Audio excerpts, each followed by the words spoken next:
안녕하세요. 나는 전문의 이재호입니다.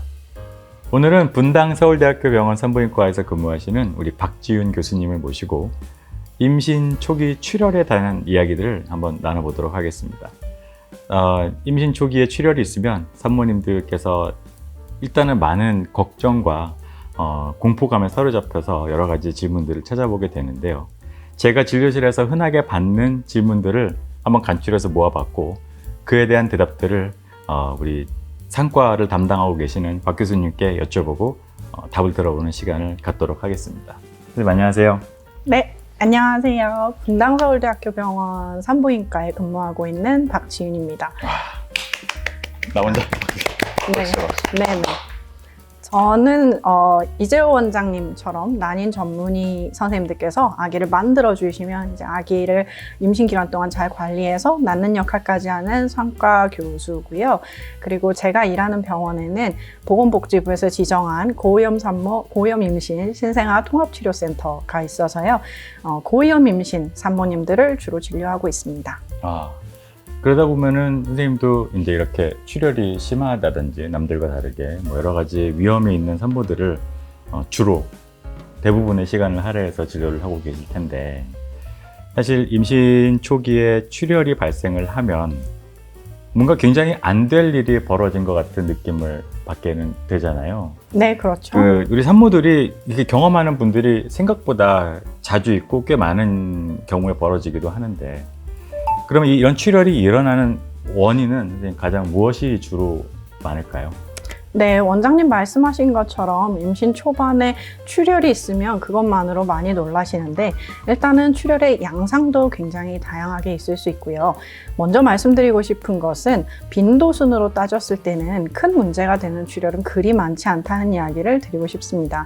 가장 흔한 원인은 아마 많은 임신 초반에 산모님들이 경험하셨을 텐데 이렇게 비친다고 표현하죠. 약간 속옷에 묻는 정도로 원래대로면 생리 주기에 있었을 출혈이 약간 나는 경우가 있습니다. 착상혈이라고 많이들 부르시는데요. 일어나는 원인은 호르몬의 변화 임신으로 인해서 혹은 아기집이 자궁이라는 공간으로 침투하면서 생기는 약간의 출혈 이런 것들 때문이다라고 생각을 하고 임신이 유지되는 데 있어서는 전혀 영향을 미치지 않는 것으로 되어 있습니다. 그 위에 출혈이 있을 때에는 원인이 되게 다양하게 있을 수 있고 원인에 따라서 조금 생각해야 되는 것들이 다른데요.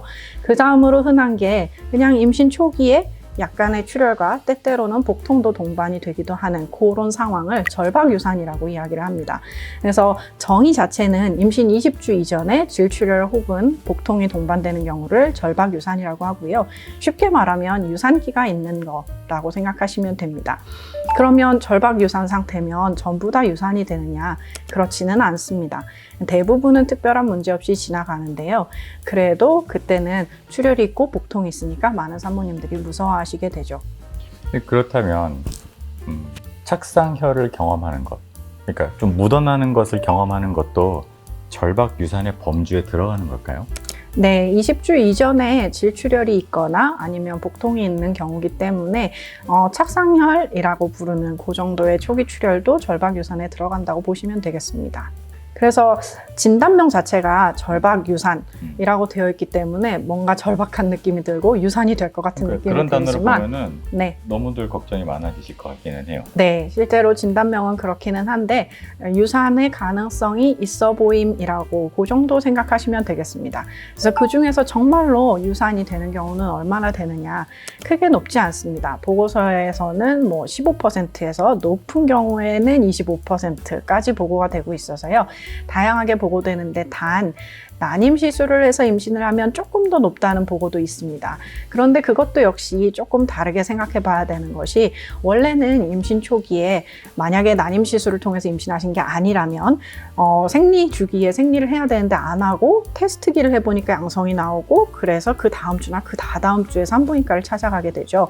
그런데 난임병원을 다니시면 훨씬 더 촘촘하게 임신이 됐는지 안 됐는지 병원을 방문하게 됩니다.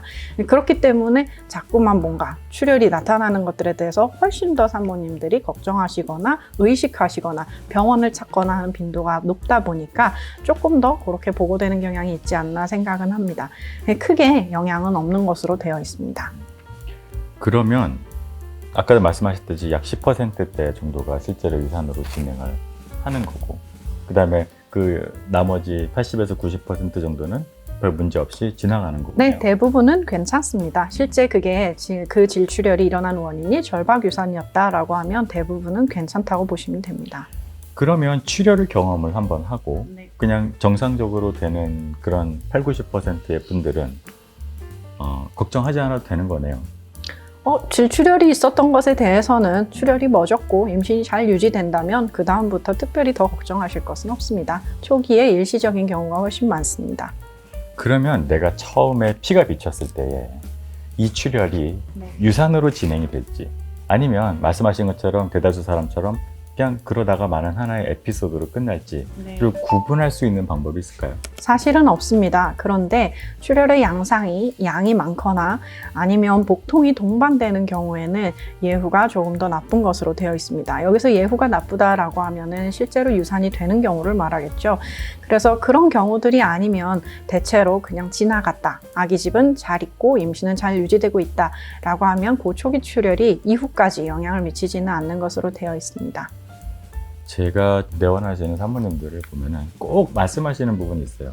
선생님, 피가 고여있지는 않나요? 이런 얘기들을 많이 물어보시는데, 출혈과 피가 고여있는 것, 그것은 꼭 같이 일어나는 일일까요? 아니요, 꼭 그렇지 않습니다. 예를 들어서 아까 이야기했던 대로 임신이 되면서 나타나는 호르몬의 변화 때문에 일시적으로 출혈이 있는 경우에는 사실 자궁 내막에서 일어나는 되게 미세한 변화이기 때문에 초음파로 봤을 때 실제 피고임이 보인다던가 하기는 어렵습니다. 단 그렇게 태반 밑으로 혹은 아기집이 자궁으로 착상하는 과정의 그 밑부분에 혈종이 고이는 태반하 혈종이라는 말을 쓰는데요. 초음파상으로 봤을 때 피가 고여 있는 것이 보이는 것을 이야기하고, 그럴 때도 출혈이 있기도 하고 없기도 합니다. 출혈이 동반되면 더 예후가 나쁘느냐? 그렇다기보다는 출혈이 있을 때 그 양상과 복통의 여부가 훨씬 더 중요하다고 볼 수 있겠습니다. 복통의 여부가 중요하군요. 네, 실제로 출혈이 있을 때 꼭 절박유산이 아니라 다른 이유가 있을 수도 있는데, 그 다른 이유 중에 불완전 유산이라는 게 있습니다. 유산이 되는 중인 거죠. 그래서 좀 있으면 유산이 될 예정인데 그 중간 과정을 우리가 이제 보게 된 건데, 그럴 때는 출혈이 계속 있으면서 흔히 아기집이 빠져나오는 것 정도의 통증이 동반되게 됩니다. 그러면 참 듣고 있으면 너무 불안하고 여전히 힘들 것 같기는 한데, 이런 출혈이 아예 안 나면 너무 좋잖아요. 이것들을 미리 어떻게 예방할 수 있는 방법이 있을까요? 사실 지금 알려져 있는 예방법은 없습니다. 동시에 알려져 있는 치료법도 없습니다. 실제로 많은 연구들이 내가 이랬더니 이랬다, 내가 이렇게 쉬어봤더니 피가 안 나기 시작했다, 뭐 여러 가지 이야기들은 있지만, 실제 연구의 어떤 디자인을 하고 의미 있는 결과인지를 확인하는 그런 연구들에서는 쉬는 것, 안정, 그다음에 어떤 특정한 비타민이나 이런 영양제 종류를 복용하는 것, 혹은 프로게스테론이라고 질정을 들어보셨을 텐데요. 투여하는 약물, 그 어떤 것도 사실은 이렇게 임신 초기 질출혈을 치료하거나 예방하지 않는 것으로 나오긴 합니다. 그런데 저희 의사 선생님은 이걸 권하셨어요 라고 말씀하실 수도 있어요. 실제로 저도 임신 초기에 출혈이 있어서 오시면 쉬는 게 도움이 되지는 않을 수 있지만 그냥 그래도 조금 쉬어봐요 우리라고 이야기를 합니다. 또 때때로 프로게스테론 질정이라는 걸 사용하기도 합니다. 그 약은 실제로 지금 현재는 조산의 위험이 높은 산모님들에서 16주 이후부터 질정으로 투여하도록 되어 있는 약인데요.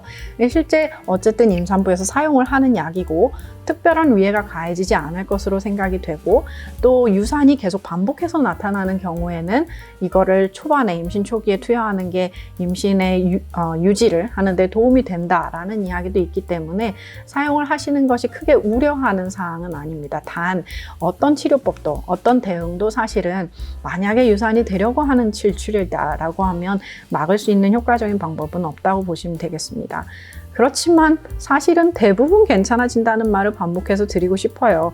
지금 제가 이야기 드리는 임신 초기에 질출혈이 있을 때 우리가 당장 처치를 해야 되는 몇 가지 질출혈의 원인들, 예를 들면 자궁의 임신이라던가 흔하지는 않지만 자궁 경부암이 있다던가 아니면 자궁 경부에 용종, 폴립이라고도 하는데요.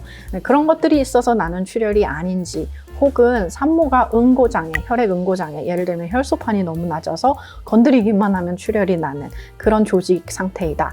뭐 이런 원인들, 당장 처치를 할 수 있는 원인들이 아니라면 그냥 절박 유산, 유산기가 있는 것 정도의 질출혈은 대부분 좋아진다고 보시면 되고 치료나 예방에 너무 신경 쓰지 않으셔도 될 것 같습니다.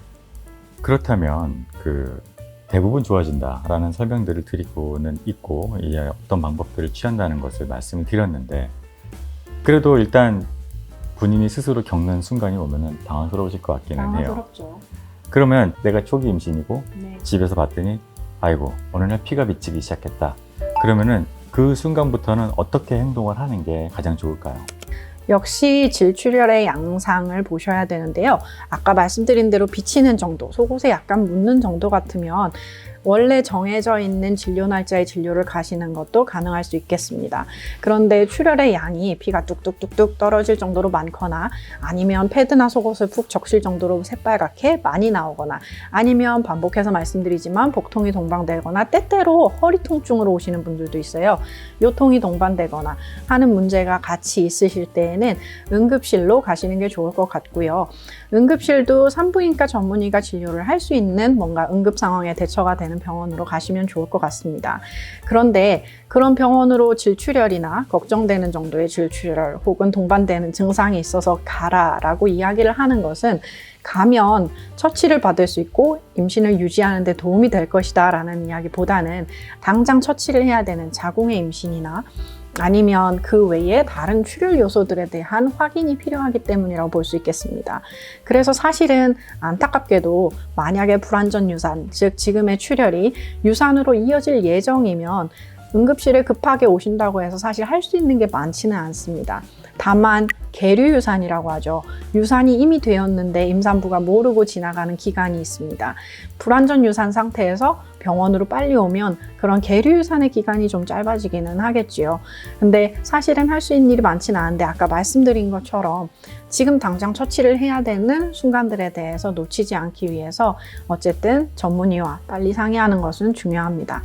그게 진짜 어려운 부분인 것 같아요. 네, 사실 어렵죠.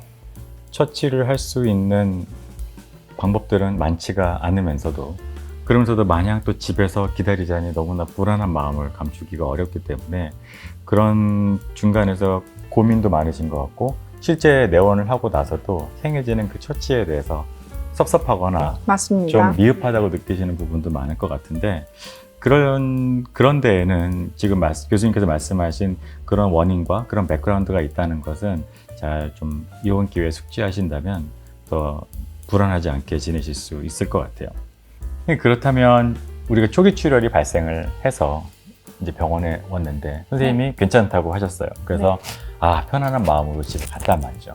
그런데 계속 나온다면 그냥 박지훈 교수님이 괜찮다고 했으니까 나는 있어야지 하고 있으면 될까요? 아니면 얼마나 더 나온다면 또 와서 보고 이렇게 병원을 방문해야 되는 어떤 인터벌이나 그런 시간들이 따로 있을까요? 어려운 질문이에요. 엄청 어렵고 부담스러운 질문을 해주셨는데요.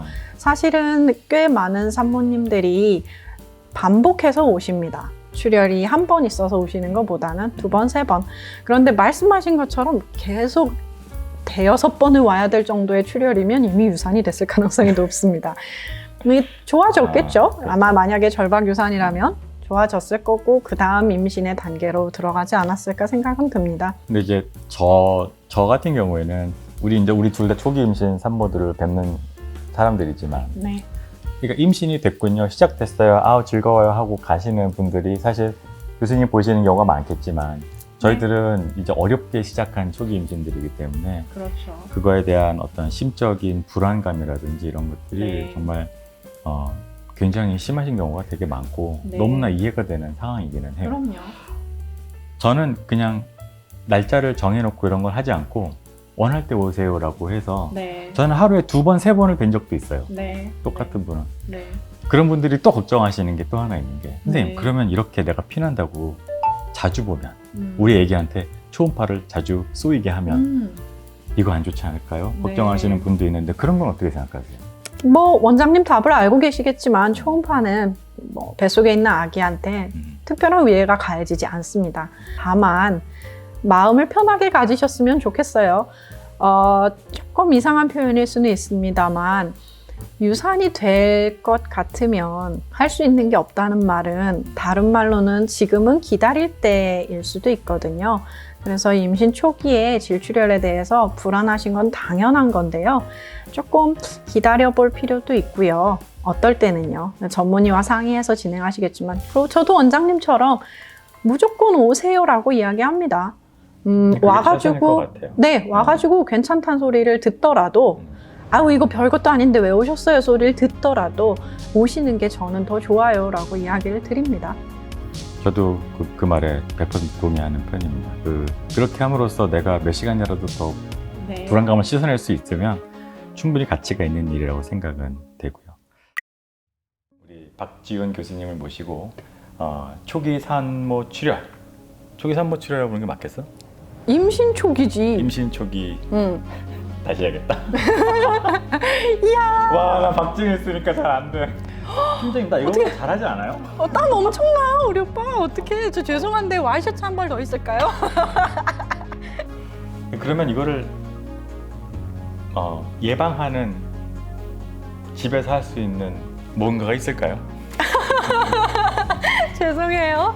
아유 우리 원장님이 막 이렇게 뭐라 그래 이렇게 아메리칸 스타일. 조용히 하고.